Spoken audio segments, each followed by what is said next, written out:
Pinupuri ka namin, O Diyos, Ama, Anak at Espiritu Santo.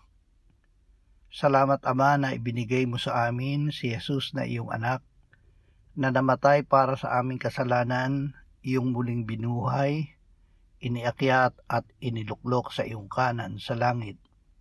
Salamat na ibinigay mo sa amin ang iyong banal na Espiritu, at sa pamamagitan niya ay ibinuhos mo ang iyong pag-ibig sa aming puso.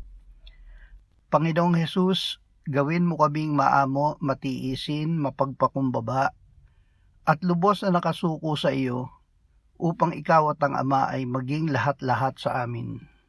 Pakikinggan at aming susundin ang iyong tinig. Salamat na walang sino man ang makaaagaw sa amin mula sa kamay mo at ng Ama. Amen.